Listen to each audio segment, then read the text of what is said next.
నమస్తే, welcome to 780 institute. నా పేరు సాయి కుమార్ అండి. ఈరోజు సైకాలజీలోని ఒక అధ్యయన పద్ధతి గురించి తెలుసుకుందాం. ఇది టెట్ మరియు డిఎస్సిలో అత్యంత ముఖ్యమైనదండి. చూడండి ఒకసారి. పరిశీలన పద్ధతి గురించి అలా తెలుసుకుందాం.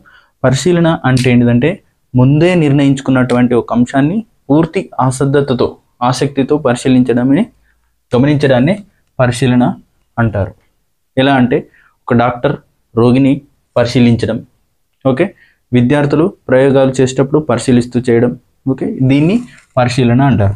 ఈ పరిశీలన పద్ధతి క్వశ్చన్లు పడతాయండి. ఎలా పడతాయంటే ఇప్పుడు మనం నేర్చుకుందాం కాన్సెప్ట్, తర్వాత మీరు ఏ క్వశ్చన్ అయినా చేయగలుగుతారు. టెక్స్ట్ బుక్లో మీరు చదివినట్టు ఇంట చేస్తే వాళ్ళు ఉన్నట్టు చదివితే చేయలేరండి. నేను దీనికోసం కొన్ని నా పద్ధతి ప్రకారంగా నేను దీన్ని తయారు చేసిన చెప్తున్నా. ఒకసారి చూడండి. పరిశీలన పద్ధతులు ఎట్లా అంటే దీన్ని రెండుగా విభజించుకోవాలి. ఫస్ట్ ఒకటి సన్నివేశం ఆధారంగా, అతడు పరిశీలించే వ్యక్తి పాల్గొనడం ఆధారంగా, ఓకేనా. సన్నివేశం ఆధారంగా అయితే చూద్దాం, రెండు రకాలు ఉంటాయండి. సన్నివేశం ఆధారంగా అయితే పరిశీలనలు రెండు రకాలు. ఒకటి అది సహజ పరిస్థితుల్లో పరిశీలించబడుతుందా లేదా అసహజ పరిస్థితుల్లో పరిశీలించబడుతుందా ఆధారంగా విభజించవచ్చు. ఒకటి సహజ పరిస్థితులు, సహజ పరిశీలన, ఓకే. రెండవది దాంట్లోనే ఏంటిది అసహజ పరిశీలన, సన్నివేశం ఆధారంగా, ఓకే, చెప్తా నేను. అసహజ పరిశీలన, రైట్. ఒకటి సన్నివేశం ఆధారంగా నేను ఏం చేసినంటే రెండుగా విభజించిన. ఒకటి ఏంటిది సహజ పరిశీలన, ఇంకోటి అసహజ పరిశీలన, ఓకే.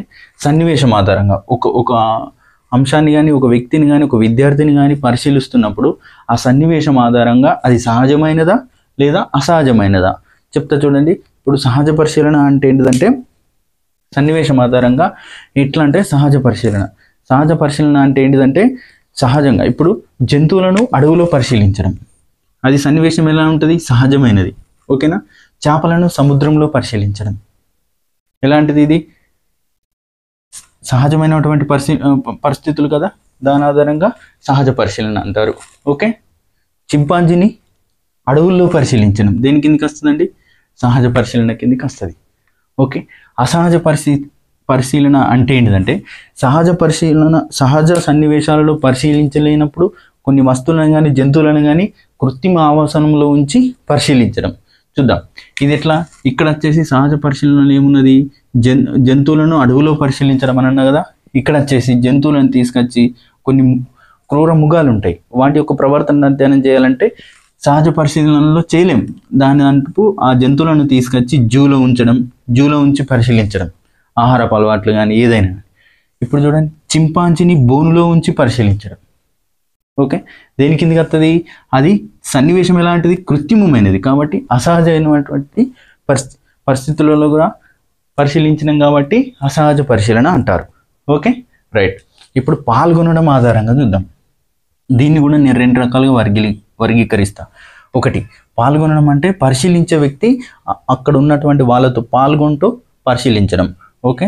దాన్ని ఇట్లా ఇప్పుడు సంచారిత పరిశీలన అంటే ఒకటి సంచారిత పరిశీలన, ఇంకోటి అసంచారిత పరిశీలన. అసంచారిత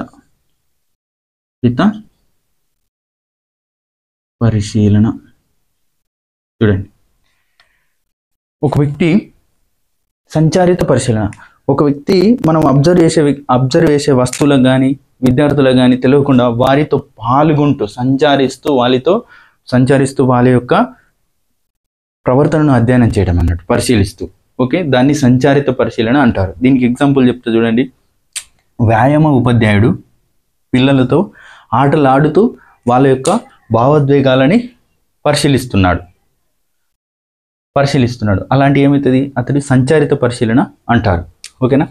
ఇంకోటి చెప్తా చూడండి. ఒక క్రికెట్ టీంలో ఎంపైర్ ఒక బౌలర్ వేసినటువంటి బౌలింగ్లో ఎల్బిడబ్ల్యూని పరిశీలించి అవుటా నాట్ అవుటా అని చెప్పడం. ఇక్కడ వీళ్ళతో సంచరిస్తూ వీళ్ళని అబ్జర్వ్ చేస్తాడు. ఇదేమవుతుంది, సంచారిత పరిశీలన అవుతుంది.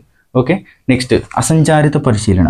ఇదేంటిదంటే అసంచారిత పరిశీలన అంటే ఏంటిదంటే సంచరిస్తే ఒకవేళ అతను పాల్గొనుంటే, పరిశీలించే వ్యక్తి పాల్గొన్నట్టయితే వాళ్ళ యొక్క ప్రవర్తనను మార్పులు గింట చెందేటట్టుంటే అలాంటప్పుడు అందులో పాల్గొనకుండా బయట ఉండి కృత్రిమ ఆవాసం కలిగించి పరిశీలిస్తారు. దీన్ని ఏమంటారు? అసంచారిత పరిశీలన అంటారు. దీనిలో చూడండి, ఒక పక్షుల యొక్క ప్రవర్తనను అధ్యయనం చేయాలనుకుంటే ఫస్ట్ సన్నివేశం ఆధారంగా అయితే ఇప్పుడు చూడండి, పంట పొలాలలో పక్షుల యొక్క ప్రవర్తనను, వాటి యొక్క ఆహారపు అలవాట్లను తెలుసుకోవాలనుకున్నాడు అని అంటే ఏమవుతుంది? సహజ పరిశీలన అవుతుంది. ఓకేనా? ఒక రామచిలుకని బోనులో ఉంచి ఆహారపు అలవాట్లు తెలుసుకోవాలంటే, పంజరంలో ఉంచి ఆహారపు అలవాట్లు తెలుసుకోవాలి అనుకున్నప్పుడు ఏమవుతుంది? అసహజ పరిశీలన అవుతుంది. ఇంకోటి ఏమంటాడంటే, ఒక ఎగ్జాంపుల్ ఇస్తాడు అప్లికేషన్ మెథడ్లో. క్వశ్చన్ ఏమడుగుతారంటే, డాబా పైన ఒక వ్యక్తి పావురాల యొక్క ఆహారపు అలవాట్లు తెలుసుకోవడానికి డాబా పైన గింజలు చల్లి అవి వచ్చిన తర్వాత వాటి యొక్క ఆహారపు అలవాట్లను అధ్యయనం చేయాలనుకున్నాడు. ఓకే, ఇక్కడ సన్నివేశం అనేది కృత్రిమంగా ఉన్నది. ఇంకోటి ఏంది, ఇక్కడ అతను పాల్గొనకోకుండా సైడ్కి ఉండి అబ్జర్వ్ చేస్తాడు. ఎందుకంటే అతను పాల్గొన్నాడు అనుకో ఏమవుతుంది? వాటి యొక్క ప్రవర్తన మార్పు చెందుతుంది. కాబట్టి అదేమవుతుంది? అసంచారిత పరిశీలన అవుతుంది. ఇక్కడ మళ్ళీ అసహజ పరిశీలన అన్నది. అసహజ పరిశీలనలో వీరికి తెలుస్తుంది, ఇందులో పాల్గొనే వారికి మమ్మల్ని పరిశీలిస్తున్నారు అన్నది ఇందులో తెలుస్తుంది. కానీ అసంచారిత పరిశీలనలో వాళ్ళని పరిశీలించబడే వారికి తెలియదు. ఇక్కడ చూడండి, చింపాంజీని బోనులో ఉన్నప్పుడు బయట నుండి చూస్తే నన్ను చూస్తారా అని తెలుస్తుందిగా. ఇక్కడ డబ్బా పైన ఎత్తులు వేసినప్పుడు ఇతను దాక్కుని చూస్తున్నాడు, ఇతన్ని పావురాలని పరిశీలిస్తున్నాడు, పావురాలకు తెలియదు. అక్కడ చూడాలి, దాని ఆధారంగా మనం డిసైడ్ చేయాలన్నట్టు. క్వశ్చన్ ఇదే ఇస్తాడు, పక్షుల యొక్క ఆహారపు అలవాట్లు తెలుసుకోవడానికి డాబా పైన ఇత్తులు చల్లి పావురాలు వచ్చి తింటున్నప్పుడు వాటి యొక్క ఆహారపు అలవాట్లను సైడ్గా ఉండి పరిశీలిస్తున్నాడు. అది ఏ పరిశీలన కిందికి వస్తాయని ఈ ఆప్షన్ ఇస్తాడు. సహజ, అసహజ, సంచారిత, అసంచారిత. ఓకే, ఇక్కడ కూడా పరిశీలింపబడే వారికి తెలియదు మరియు సన్నివేశం ఎట్లా ఉంటుంది? సహజంగా ఉంటుంది. ఇక్కడ పరిశీలించబడే వారికి తెలుస్తుంది, సన్నివేశం ఎట్లా ఉంటుంది? అసహజంగా ఉంటుంది. ఇక్కడ పరిశీలించబడే వారికి తెలుస్తుంది ప్లస్ వాళ్ళతో పాటు ఉంటూ వాళ్ళని పరిశీలిస్తాడు.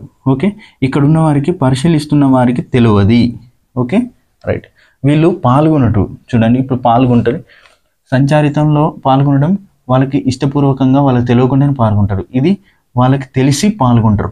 ఓకే, తెలిసి పాల్గొంటారు. ఇక్కడ సంచారిత పరిశీలన ఎట్లుంటుంది? వాళ్ళకు ఇష్టపూర్వకంగా పాల్గొంటారు. ఇక్కడ వాళ్ళకి తెలియకుండానే వాళ్ళు పాల్గొంటారు. ఓకే, అర్థం చేసుకోవాలండి. క్వశ్చన్స్ ఇళ్ళకెళ్ళి పడతాయి. ఎట్లా అంటే చెప్పాను కదా, ఇట్లనే పడతాయి. ఒక పిల్లవాడి యొక్క ప్రవర్తనను అధ్యయనం చేయడానికి ఉపాధ్యాయుడు క్లాస్ రూమ్లో పిల్లల నుంచి కిటికీలో నుంచి అధ్యయనం చేస్తున్నారు అని అన్నాడు. అలాంటప్పుడు ఏమవుతుంది? అది అసహజ పరిశీలనకి వెళ్ళిపోతుంది. ఓకేనా? క్లాస్ రూములో ఉపాధ్యాయుడు పిల్లల యొక్క ప్రవర్తనను అధ్యయనం చేస్తున్నాడంటే సహజ పరిశీలన. ఎందుకంటే వాళ్ళు ఎల్లప్పుడూ అది సహజంగానే క్లాసులో ఉండడం. ఓకేనా? క్లాసు రూములో ఉపాధ్యాయుడు ఆడుతూ విద్యార్థుల యొక్క ప్రవర్తనను అధ్యయనం చేస్తున్నాడు అంటే అతను పాల్గొంటున్నాడు కాబట్టి సంచారిత అవుతుంది. ఓకేనా? ఇంకోటి ఏమంటాడు? విద్యార్థులకు ఆటల గేమ్స్ పెట్టేసి ఉపాధ్యాయుడు క్లాస్ రూమ్ బయట నుండి పరిశీలిస్తున్నాడు అంటే ఏమవుతుంది? అసహజ పరిశీలన అవుతుంది. ఓకేనా? ఇప్పుడు ఒక విద్యార్థి యొక్క నైతిక ప్రవర్తనను తెలుసుకోవడానికి ఉపాధ్యాయుడు కావాలని ఒక 10 రూపాయల నోట్లు వేసి తర్వాత సైడ్కి ఉండి పరిశీలిస్తున్నాడు అని అంటే దేని కిందకి అవుతుంది? అది సంచారిత అవుతుందా? అసహజ అవుతుందా? అసహజ అవుతుంది. అది పాల్గొనడం ఆధారంగా కాదు. ఓకే, అదేంటి? సన్నివేశం ఆధారంగా. పాల్గొనడం ఆధారంగా గింట ఇస్తే 2 ఉంటాయి, సంచారిత, అసంచారిత. ఓకేనా? ఇది చాలా ఇంపార్టెంట్ అండి. టెక్స్ట్ బుక్లో ఇంత క్లియారిటీ ఉండదు. ఒకసారి చూడండి, మళ్ళీసారి చూడండి, ఒకసారి మీరు బుక్ చదువుకున్న తర్వాత కూడా ఒకసారి చెక్ చేసుకోండి. Okay, thank you. నెక్స్ట్ నాకు తెలిసి నేను అనుకుంటున్నా ఈ టెట్ అండ్ డిఎస్ఐ వరకు సైకాలజీ మొత్తాన్ని మీకు అందిస్తానని నేను అనుకుంటున్నాను.